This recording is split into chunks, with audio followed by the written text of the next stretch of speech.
नमस्कार दोस्तों, मैं सरोज पांडे। आज मैं बात करूंगा बाबा बागेश्वर की दोस्ती डॉक्टर बू अब्दुल्ला के साथ, जो दुबई के खरबपति हैं। खरबपति का मतलब समझिए, 100 लाख मिलेंगे तो 1 करोड़, 100 करोड़ मिलेंगे तो 1 अरब और 100 अरब मिलेंगे तो 1 खरब, यानी कि खरबपति डॉक्टर बू अब्दुल्ला से बाबा बागेश्वर की दोस्ती। आज का हमारा विषय है, कैसे इतने बड़े आदमी ने, जो 270 कंपनियों के मालिक हैं, डॉक्टर बू अब्दुल्ला, इस वीडियो को देखने के बाद आप उनको सर्च कीजिएगा। जो इतने बड़े आदमी मैं कहूँगा, पैसे के मामले में बड़े तो है ही, और उनका दिल कितना बड़ा है मैं उसकी बात करूँगा। क्योंकि डॉक्टर बू अब्दुल्ला के बारे में मैं कम से कम 6 महीना से लगभग उनको जानता हूँ का मतलब गूगल के थ्रू। अब मैं बार बार आपसे कहूँगा, डॉक्टर अब्दुल्ला की पहली मुलाकात अगर कहा जाए तो जो बाबा बागेश्वर के धाम पर कन्या विवाह हुआ था, उसमें डॉक्टर अब्दुल्ला आए थे दुबई से।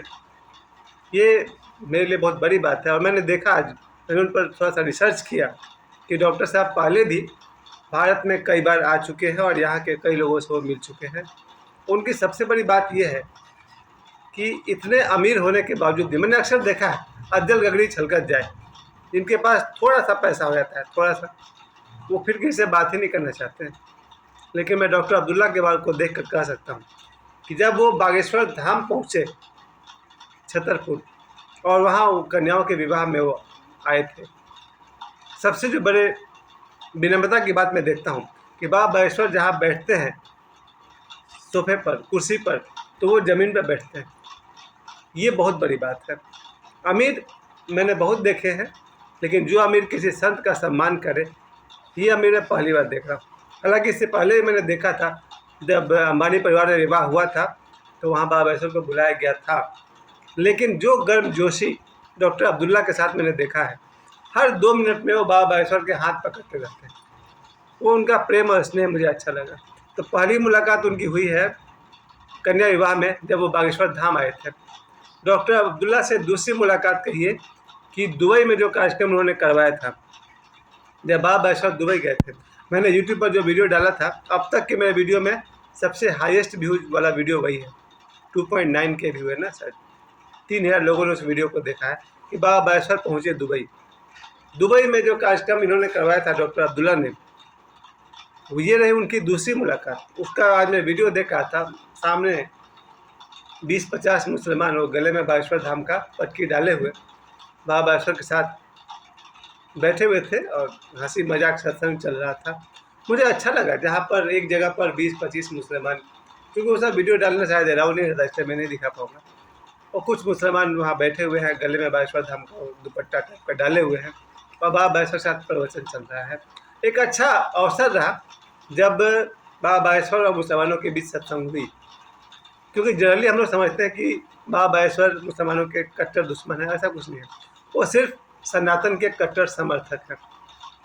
मैं अपने माँ का कट्टर बेटा हूँ, इसका मतलब ये नहीं कि मैं अन्य माताओं की इज्जत नहीं करता हूँ, या अपने पिता का मैं कट्टर समर्थक हूँ, इसका मतलब ये नहीं कि मैं और चाचाओं का आदर नहीं करता हूँ। यही बात है, बाबा बागेश्वर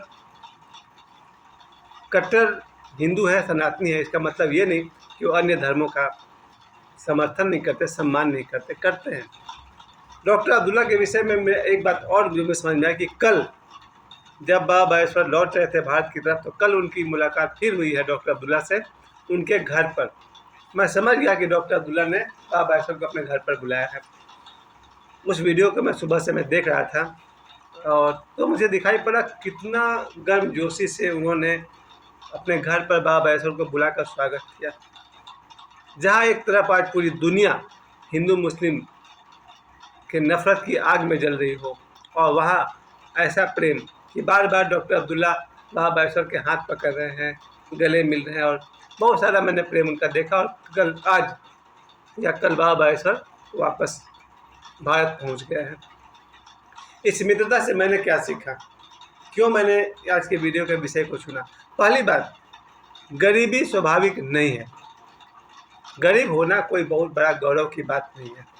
डॉक्टर अब्दुल्ला से मैं इस बात से प्रभावित हूँ कि खरबपति होने का मतलब हुआ इतना अमीर कि पूरी दुनिया को एक दिन का भोजन करवा सके, क्योंकि दुनिया की आबादी 700 करोड़ है।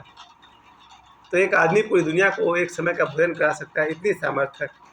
तो ईश्वर करे हम सब में वही सामर्थ्य आए, कम से कम अपने परिवार का तो भोजन करा सकें, और हो सके तो कुछ गरीबों का भी पेट भर सकें। खैर, ये कोई बहुत बड़ी सहायता नहीं है, सबसे बड़ी सहायता है लोगों को जगाना, जो काम बाबा बागेश्वर कर रहे हैं, और अगले 50 वर्षों में और भी गहराई में लोगों को ले जाएंगे। आज जब मैं देख रहा था डॉक्टर अब्दुल्ला के वीडियोस को, तो मैंने एक और संकल्प किया। इससे पहले ये मेरी तीसरी कसम है, मैं तीसरी कसम के नाम से एक और वीडियो बनाऊंगा। मैंने पहली कसम जो खाई थी वो अपनी बेटी को साक्षी मान के खाई थी, उसको मैं निभा रहा हूँ। मैंने अपनी बेटी को स्पर्श करके कोई कसम खाई, आज से ये काम नहीं करूँगा। फिर सैकड़ों दिन बीत गए, दोबारा वो गलती नहीं हुई। फिर मैंने दूसरी कसम खाई थी कि अब मैं स्कूल में नहीं पढ़ाऊँगा, और आज मुझे लग रहा है मैं ये तीसरी कसम खा रहा हूँ कि मैं जीवन में कभी किसी स्कूल में नहीं पढ़ाऊँगा, किसी ट्यूशन में नहीं पढ़ाऊँगा, अपने कोचिंग में नहीं पढ़ाऊँगा। यानी टीचिंग का काम मुझे करना ही नहीं है, मुझे पढ़ाना नहीं है, क्योंकि मुझे लगता है कि मैं जीवन भर पढ़ाकर भी शायद मैं 5,000 रुपया सेव नहीं कर पाऊँ। ये मेरा अपनी हालत है, मेरे में जो कमी है जो है। मगर ईश्वर ने ज्ञान दिया है वो मैं किसी गरीब को जरूर दे सकता हूँ। कोई मेरे पास अगर विद्यार्थी आएगा, कोई इच्छुक आएगा, तो मैं उसे पढ़ाऊँगा, बदले में मुझे 1 रुपया भी नहीं चाहिए, क्योंकि टीचिंग, ट्यूशन और कोचिंग को एज ए प्रोफेशन आज मैं गुड बाय करता हूँ, पूरे होशो हवास में। मेरे पास विद्या है, किसी को कुछ पूछना है पूछो और घर जाओ, मुझे कोई गुरुदक्षिणा कहीं से नहीं चाहिए। खैर, ये बात मैंने इसलिए कही कि आज मेरी इच्छा है कि आदमी आध्यात्म से भी संपन्न हो और धन से भी संपन्न हो। और मैं देखता हूँ लोगों को आध्यात्म से तो गरीब है ही, धन से भी गरीब है।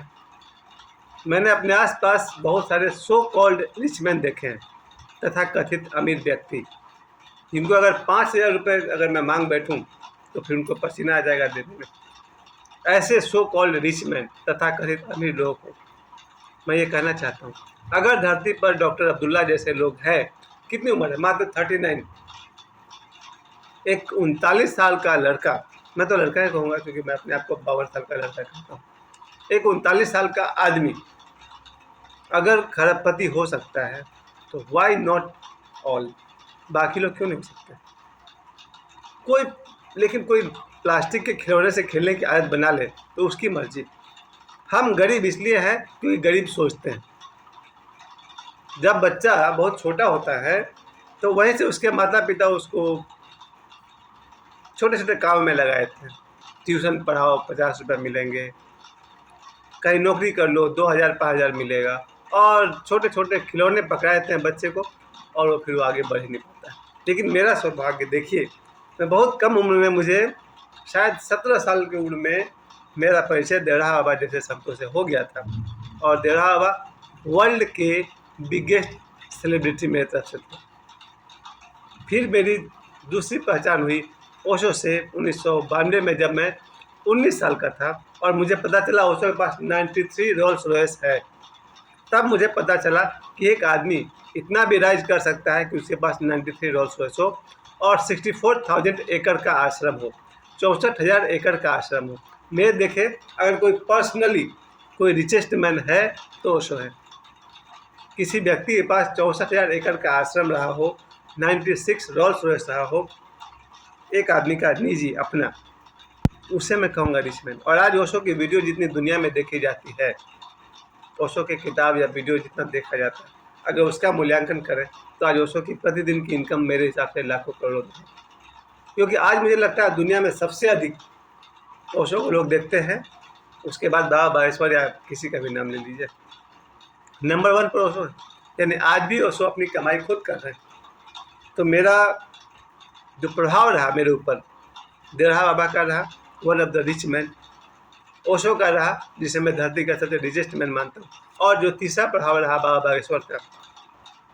मेरे हिसाब से धरती पर one of the rich man जो प्रतिदिन 1 लाख 2 लाख व्यक्तियों को 2 बार भोजन कराता हो, बाबा बागेश्वर, उससे बड़ा रिच मैन मैं किसको मालूम। ओशो के पास पैसे थे और उसे कोई वहाँ जाकर उनके आश्रम में कोई खाना नहीं खा सकता था। खाना आश्रम में जाइए, घूमिए और वापस लौटिए, और आश्रम में घूमने के टिकट भी कटाइए। लेकिन बाबा बागेश्वर के पास आपको न तो वहाँ घूमने का कोई पैसा लग रहा है, न भोजन का, न वहाँ रहने का। यहाँ पर ओशो से एक कदम आगे मैं मानता हूँ बाबा बागेश्वर को, क्योंकि ओशो के कम्यून में जाइए तो पैसा, भोजन करिए तो पैसा, और लिमिटेड टाइम में वापस आ जाइए। लेकिन बाबा बागेश्वर के पास न तो धाम पर जाने का कोई पैसा, न 2 बार भोजन का पैसा, न रात्रि ठहरने का पैसा, और न कोई लिमिट कि आप 2 दिन रह लिए वापस जाओ, ऐसा कुछ नहीं है। प्यारे दोस्तों, आज का वीडियो समर्पित है कि डॉक्टर बू अब्दुल्ला जो एक खरबपति हैं, वो बाबा बागेश्वर से बहुत बहुत प्रेम करते हैं, और दूसरी तरफ बाबा बागेश्वर हैं जो उनके प्रेम को स्वीकार करते हैं। मैं आप सभी से आशा करता हूँ आप सब अमीर बनिए, धन से भी, आध्यात्म से भी और प्रेम से भी। तो समय देने के लिए आप सभी को बहुत बहुत धन्यवाद।